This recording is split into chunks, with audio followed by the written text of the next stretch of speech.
উপস্থিত আমার হরিচাঁদ গুরুচাঁদ, সেই রাতুল চরণে আমার ভক্তিপূর্ণ প্রণাম। উপস্থিত হরিভক্তগণ সকলের চরণ আমার সকলের শ্রীপাদ করতে আমার আসলে নাম ধ্যান হরিসভা গুরুসভা মানুষ কেন করে? আজকে এগুলো যারাই করে বা করতে হয়, এতে কিন্তু একটু পুণ্য সঞ্চয় এতে আছে। পুণ্য সঞ্চয় না থাকলে পরে এগুলো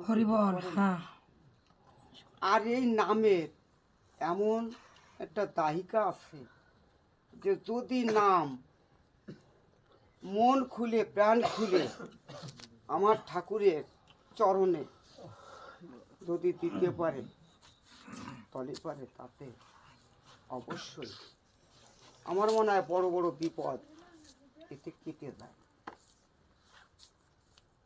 তা একটা কথা যে রাখে হরি মারে কে, আর মারে হরি রাখে কে? আমার হরি যদি মারে এ জগতে কেউ ঠেকায় রাখতে পারে, আর আমার হরি যদি রাখে এই জগতে কেউ, যত বড়ই শত্রু হোক না কেন, কেউ তাকে মারতে পারে না। তাই আছে আমার নামের এই দায়িকা। আর এতে এমনই এই নামের এমনই গুণ। আমি ছোট্ট একটু কথা বলি, কথাটা যখন আসে গেল, ছোট্ট একটা সরকার ভারতের, আমি এই ছন্দটা সরকার মাঠের কাছে আমি শুনছিলাম যে এই হরিসভা গুরুসভা বৈষ্ণব সভা এবং ভক্ত সভা কেন করে? একজনটা দুটো ভাই নাম কি? কৃষ্ণ দাস আর হচ্ছে বৈষ্ণব দাস। কৃষ্ণ দাস আর হচ্ছে বৈষ্ণব দাস। কৃষ্ণ দাস বড়, বৈষ্ণব দাস ছোট। মা বাবা দুইজনই চলে গেছে, দুই ভাই আছে। সংসারটা কোন রকম দিনপাত চলে। বিঘে খানিক সম্পত্তি আছে। এখন ছোট ভাই বড় ভাইকে বলতেছে যে দাদা, মা বাবা সবাই চলে গেল, সংসারও তেমন চলে না, তা এই 1 বিঘে জমি আছে, বিক্রি করে তোমাকে দিচ্ছি, তুমি বিদেশ চলে যাও। বিদেশ যাইয়ে তুমি টাকা পাঠাইও, আর আমাকে যাতে সংসারটা একটু ভালোভাবে চলে। কৃষ্ণদাস দাদা বলছে তাই ভাই, তাহলে ঠিক আছে, তাহলে তুই বিক্রি করে দে, আমি বিদেশ যাই। ছোট ভাই 1 বিঘে জমি বিক্রি করে বড় ভাইকে দিয়েছে।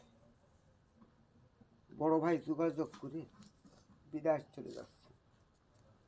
যাবার পথে বড় ভাই বলে যাচ্ছে ছোট ভাইকে যে ভাই, আমি বিদেশ যাচ্ছি, তবে আমি বিদেশ যে টাকা পাঠাবো, এই টাকাগুলো তুই একটু ভালো ভালো পথে খরচ করিস। দাদা বিদেশ চলে গেছে। এখন 3 মাস পরে দাদা টাকা পাঠিয়েছে। 3 মাস পরে যখন দাদা টাকা পাঠাইয়ে একটা চিঠিতে লিখে দিয়েছে, ভাই আমি তোকে টাকা পাঠালাম, তোরা টাকাটা ভালো কাজে খরচ করিস। ছোট ভাই ওই চিঠিটা পড়ে মনে মনে চিন্তা করছে, এই দেশে, এই দুনিয়ায়, এই ভাবের পরে ভালো কাজ কোনটা, কোনটা আমাকে করতে কইছে আমার দাদা, আর কোনটা আমি করব এখন। ভালো কাজ কি? ছোট ভাই বৈষ্ণব দাস চিন্তাযুক্ত হইয়ে কিছু না বুঝতে পেরে গ্রামে, পাশের গ্রামে ছিল একজন গোসাই। হাঁটতে হাঁটতে হাঁটতে হাঁটতে গোসাইয়ের কাছে চলে গেল। গোসাইয়ের কাছে যাই বলছে, গোসাই বাবা,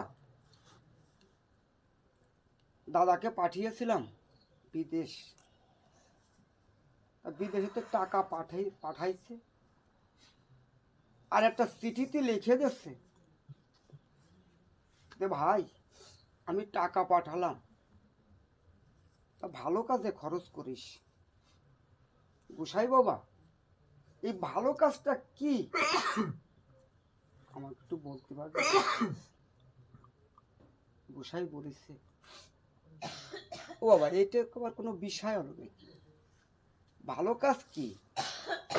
ভালো কাজ তো একটাই ভালো কাজ আছে যে এই জগতে, একটা ভালো কাজ হরিসভা, গুরু সভা, বৈষ্ণব সেবা, কৃষ্ণ সেবা, এই তো বাবা সব থেকে ভালো কাজ। এই ছাড়া তো আর আমি ভালো কোনো কাজ আমি খুঁজে পাচ্ছি না। বৈষ্ণব দাস সাধু বাবার কথা শুনে ঠিক ওইভাবেই টাকাও খরচ করতে লাগলো। দাদার কামার টাকা ওইভাবেই খরচ করতে লাগলো। বাড়িতে হরিসভা দেয়, মতো আগে আনে, কৃষ্ণ সভা দেয়, বৈষ্ণব সভা দেয়, নাম ধ্যান উৎসব চলে বাড়িতে। ঠিক এইভাবেই ভাই করতে লাগলো। আর কৃষ্ণদাস তিন মাস পরে টাকা পাঠাচ্ছে, আর বৈষ্ণব দাস ঠিক ওইভাবেই টাকা খরচ করতেছে। খরচ করতে করতে করতে করতে দাদা যখন 5 বছর পরে বাড়ি এসে দেখে যে আমি যেমন বাড়ি থুয়ে গেছি, যেমন ঘর থুয়ে গেছি, ঠিক তেমনই বাড়ি তেমনই ঘর। দাদা এসে ওই কথা ওইটে দেখতে পারে, তার চিন্তাযুক্ত হয়ে গেছে যে আমি 5 বছর টাকা পাঠালাম, বাড়ির তো কোনো পরিবর্তন করি নেই ভাই, তাহলে এই টাকা দিয়ে কি করলো? মনে মনে চিন্তা করছে, তালি মনে হয় মাঠঘাট জমি জাতি করেছে নাকি। পাশে একটু জানিয়ে শুনেও দেখলো, কিন্তু পাশের লোকজন বলে যে না, মাঠে কোনো জমি জাতি কিছুই রাখেনি। যখন দাদা এই কথা জানতে পারলো যে কোনো কিছুই করিনি, তাহলে এই টাকা করলো কি? ভাইকে ডাক দিচ্ছে, বৈষ্ণব দাসকে ডাক দিয়ে বলছে যে ভাই, আমি যে 5 বছর বিদেশ গেছি, বিদেশ যাই যে টাকা পাঠাইছি, টাকাগুলো তো কি করলি?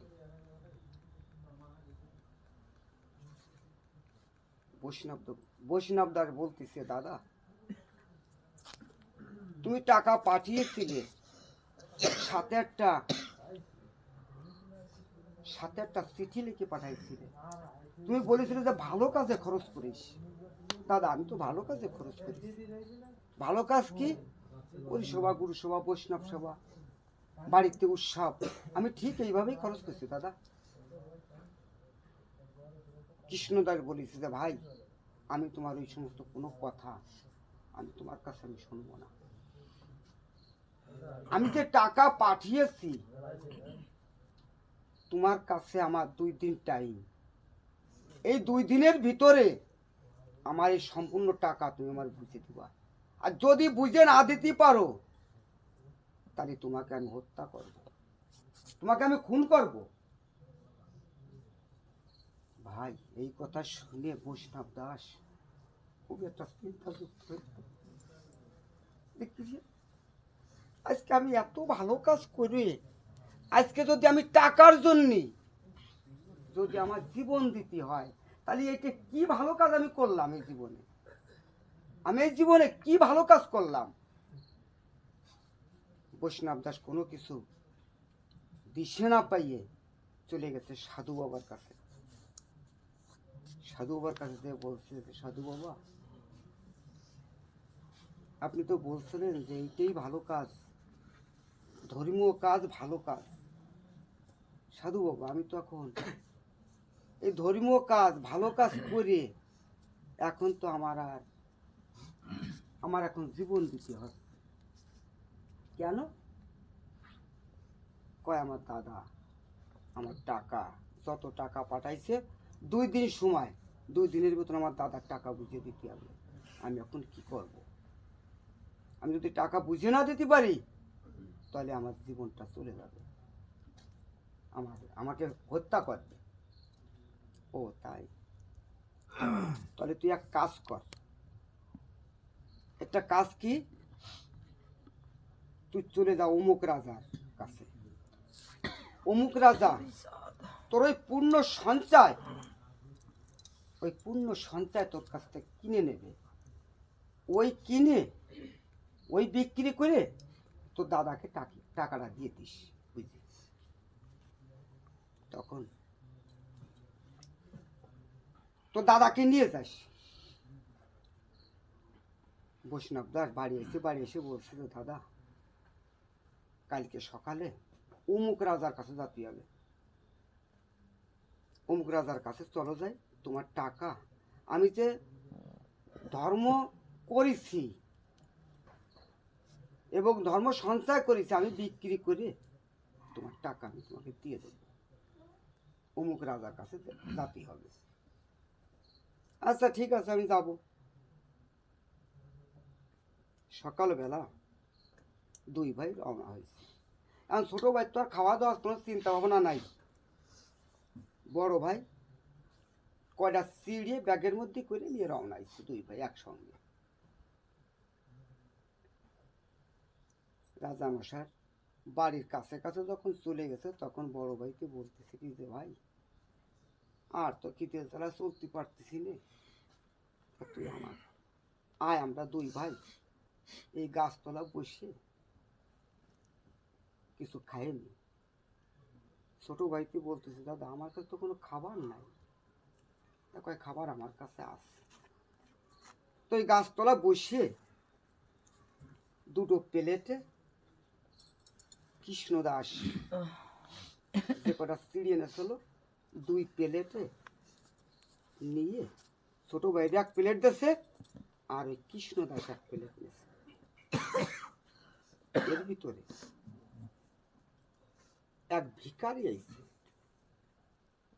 এক ভিখারি এসে বলতেছে যে, বাবা, কৃষ্ণদাসের কাছে বলতেছে যে, বাবা আমি 3 দিন অনাহার, আমাকে যদি 4টে খাবার, তাহলে মনে আমার এই জীবনটা আমার জীবনটা তো আর বাঁচে না। কৃষ্ণদাস বলছে, না না, হবে না, হবে না, আমরা দিন পরে 4টে খাতে বইছি, আর এখন তোমার এখন আমার খাবার দেবো, আমি দিতে পারবো না। ভিখারি বহুত অনুরোধ করতেছে কৃষ্ণদাসের কাছে, কিন্তু কৃষ্ণদাস দিলই না। কৃষ্ণদাস যখন দিল না, তখন ওই ছোট ভাই বৈষ্ণব দাস বলতেছে, হে ভিখারি, আমরা তো 1 বেলা খাইনি, আর তুমি আজ 3 দিন খাও না, তুমি আমার খাবারটা তুমি নাও। তখন ভিখারি বলছে, হ বাবা, তাহলে দেও বাবা। ঠিক বৈষ্ণব দাসের খাবারটা ওই ভিখারিকে দিয়ে দিল। যখন ভিখারিকে দিয়ে দিল, তখন কৃষ্ণদাস বৈষ্ণব দাসকে বলছে যে, ভাই তুই কি করলি? দিনের ভিতরে কিছু খালাম না, আর এখনই নিয়ে বইছি, আর তোর খাবারটা তুই দিয়ে দিলি। বৈষ্ণব দাস দাদাকে বুঝাচ্ছে, দাদা তুমি বোঝো না, আমরা তো আজকে সকালবেলা থেকে এই পর্যন্ত না খাওয়া, একটা বেলা তো আমরা না খেয়ে রয়েছি। আর ওই ভিখারি আজ থেকে 3 দিন খায় না, তাহলে ওই ভিখারি কিভাবে থাকে? আমাদের এক বেলা আমাদের অসুবিধা হবে না, এক বেলা না খেয়ে থাকলি বা একদিন না খেয়ে থাকলে অসুবিধা হবে না। ভিখারি 3 দিন খায় না, খা। ওইখান থেকে খেয়ে দিয়ে রওনা আইছে। রওনা হয়ে তখন রাজার বাড়ি আইছে। রাজার বাড়ি আসলে পরে রাজাকে স্মরণ করেছে। দারোয়ান ছিল, দারোয়ান যায় বলছে যে রাজামশাই এরকম 2 জন লোক আসছে আপনাকে ডাকতেছে, বলো যে ওনাকে ভিতরে আসতে বলো। গেছে। রাজামশাই বলছে কি তোমরা কি জন্য আইছো? বৈষ্ণব দাস বলতেছে রাজামশাই শুনছি যে আপনি ধর্মপথে চলেন এবং ধর্মীয় রাজা। আপনি তো পুণ্য সঞ্চয় এবং সঞ্চয় আপনি কেনেন। আপনার কাছে আইছি, আমার যদি কোনো পুণ্য সঞ্চয় থাকে বা ধর্মীয় কোনো সঞ্চয় আমার থাকে, আমি বিক্রি করে আমার দাদাকে আমি টাকা দিব। ও তাই? হ্যাঁ, যদি তোমার পুণ্য সঞ্চয় থাকে তাহলে আমি কিনতে পারি। এই জ্যোতিষীকে ডাক দাও। রাজামশাই জ্যোতিষী ডাক দিল। ডাক দিয়ে জ্যোতিষীকে বলল যে দেখো তো এই বৈষ্ণব দাসের কি সঞ্চয় আছে। জ্যোতিষী যখন তার পুণ্য সঞ্চয়টা দেখতে লাগলো, তখন দেখে জ্যোতিষী দম ধরে বসে আছে, কিছুই বলে না। রাজামশাই বলতেছে যে কি জ্যোতিষী কি পেলে? বলতেছে রাজামশাই এই বৈষ্ণব দাসের যে সঞ্চয়পত্র আছে এ তো যদি আপনার কিনতে হয় তাহলে আপনার মতন রাজ্যে 20টি রাজ্যের প্রয়োজন। আপনি কি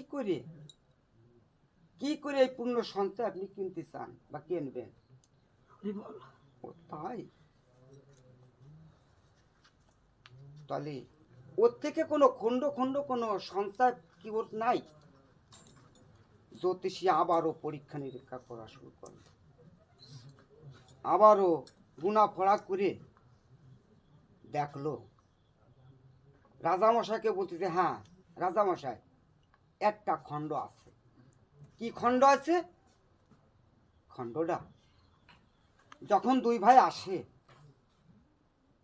পথে, যখন চাইতে চিড়ে বসে পড়ে খায়, তখন 2 ভাই ভাগ করে যে ব্যাগের ভিতর চিড়ে ছিল 2 ভাই ভাগ করে নিয়ে যখন খাতি বসে খাবার বসে, তখন একটা ভিখারি আসছিল। তো ওই ভিখারি যখন আসছিল তখন বড় ভাই কৃষ্ণদাসের কাছে চাইছিল, তো কৃষ্ণদাস দিছিল না। ও 3 দিন অনাহার ছিল। তা বৈষ্ণব দাস ওই বৈষ্ণব দাসের খাবারটা ওই ভিখারিকে দিয়েছে। তা এই একটা খণ্ড আছে। তা এই খণ্ডটা যদি আপনার কিনতে হয়, এই জায়গা যে পূর্ণ সঞ্চয় আছে এই জায়গা এইটুকু যদি কিনতে হয় তাহলে পারে আপনার মতন যে রাজ্যে এরকম 2টো রাজ্যের প্রয়োজন। রাজামশাই বলল যে তাই? আচ্ছা তাহলে আমি ওই সঞ্চয়টুকি আমি কিনতে চাই। জ্যোতিষী বলল যে রাজামশাই আপনার তো একটা রাজ্যে, রাজ্যে আপনি কোথায় পাবেন? রাজামশাই বলল যে আমার যে রাজ্যটা আছে এই আছে একটা রাজ্য, আর আমার এই দেহ তরিটা হরি বল। আমার এই রাজ্যটা আমি দিয়েছিলাম, আর আমার এই দেহ তরিটা ওর কাছে আমি সারা জীবনের জন্য, হরি বল, জয় হরি বল, সারা জীবনের জন্য আমি বাধা হয়ে থাকলাম।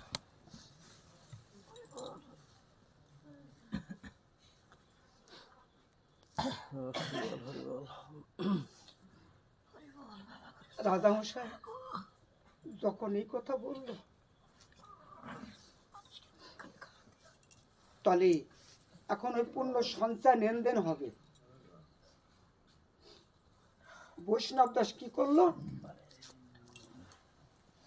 বৈষ্ণব দাস যখন ওই পূর্ণ সঞ্চয় যখন লেনদেন হবে রাজামশাইয়ের সঙ্গে, তখন বৈষ্ণব দাস বাড়িতে যাওয়ার সময় দুটো তুলসীর পাতা নিয়ে গেছিল। দুটো তুলসীর পাতা হাতের করে দিয়ে ওই দুটো তুলসীর পাতাই তার পূর্ণ সঞ্চয় বৈষ্ণব দাস। তা যখন দুটো তুলসীর পাতা হাতে দিয়ে যখন রাজামশাইয়ের কাছে হাত বাড়াইছে, তখন কৃষ্ণদাস অনেকটা দূরে ছিল। যখন হাত বাড়াইছে তখন দেখলো যে বৈষ্ণব দাসের হাতের পরে যে দুটো তুলসীর পাতা, তুলসী পাতার পরে রাধা কৃষ্ণ যুগল মিলনে ঠিক হাতের পরে দাঁড়িয়ে আছে। যখন হাতটা আগুয়ে দিল, তখন কৃষ্ণদাস যখন দূরে ছিল, দূরে দাঁড়ায় পড়ে কৃষ্ণদাস দেখতেছে যে আমার ভাই বৈষ্ণব দাসের হাতের পরে রাধা কৃষ্ণ যুগল মিলনে দাঁড়ায় আছে।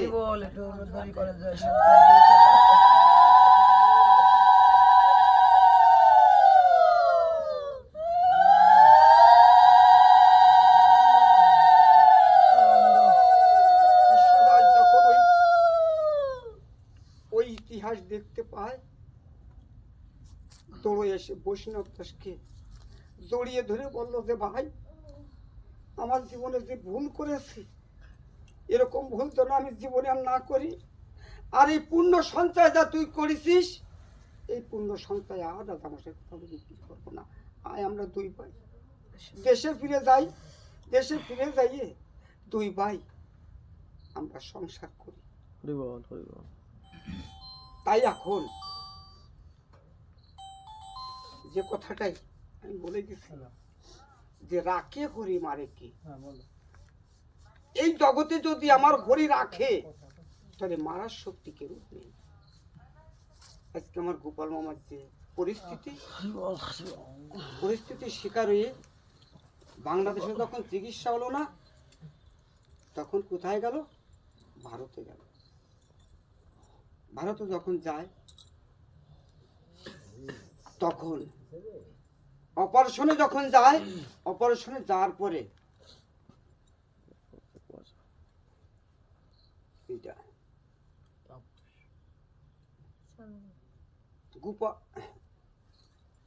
তাপস আমাদের বাড়িতে বললো কি, দাদা আজকে তো বাবার অপারেশন হবে, গতকালকে অপারেশন হবে, তা আজকে মন্দিরে আমরা একটু একটু কয়েকজন লোকে আমরা একটু গান বাজনা করি। তখন সেই সময় সেই পরিবেশে কিন্তু আমরা গ্রামের থেকে 5 জনকে ডাক দেব, এরকম একটা পরিবেশ সেখানে ভালো না। আমরা উপস্থিত ক্ষেত্রে যে কজন ছিলাম সেই কজনেই আমরা মন্দিরে বসে পড়ি। আমরা আমার গোপাল মামার জন্য ওইখানে বসে একটু হরির নাম করছিলাম বা হরির নাম নিছিলাম। এখন যখন আমরা অনুষ্ঠানটা শেষ করে দিলাম, তখন তাপসী বলছিল, দাদা আমার বাবা যদি ভালোভাবে ফিরে আসে বা ফিরে আসুক, আসার পরে আমি এই হরি ভক্ত যে নিয়ে সবাইকে নিয়ে আমি একটা হরিসভা দিব। আজকে কিন্তু সেই হরিসভা আমার গোপাল মামা কিন্তু ভারতের থেকে ঠাকুর তাকে ভালো করেছে, এবং তাকে সবারই আমার ঠাকুরের প্রতি ভক্তি ছিল, ঠাকুরের ডাকিছে প্রাণ ভরে, যাই হোক সে মুক্তি পাইছে। এখনে যাই হোক আমার মামা সুস্থ ভালো, যাই হোক যে কয়েকদিন আসছে এই ভবের পরে সে তো ভালো থাকে, সুস্থ থাকে, এই আমার ঠাকুরের কাছে প্রার্থনা। এবং ঠাকুরের যারা ভক্তবৃন্দ আছে সবার কাছে আমার এই প্রার্থনা, সবাই তাকে একটু আশীর্বাদ করবেন। যে কটা দিন আছে সে কটা দিন যদি সুস্থ থাকে, ভালো থাকে, তার ছেলে মেয়ে নিয়ে সংসার কাছ থেকে থাকতে পারে, এই সবার কাছে আমার প্রার্থনা এবং ঠাকুরের কাছে আমার প্রার্থনা। যাই হোক আমি আর কথা আর বাড়াবো না, আমি কথা শেষ করেছি।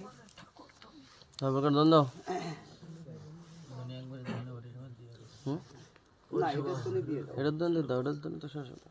ফুলকা দন দাও। ও রিচান আর জায়গায় নাকি?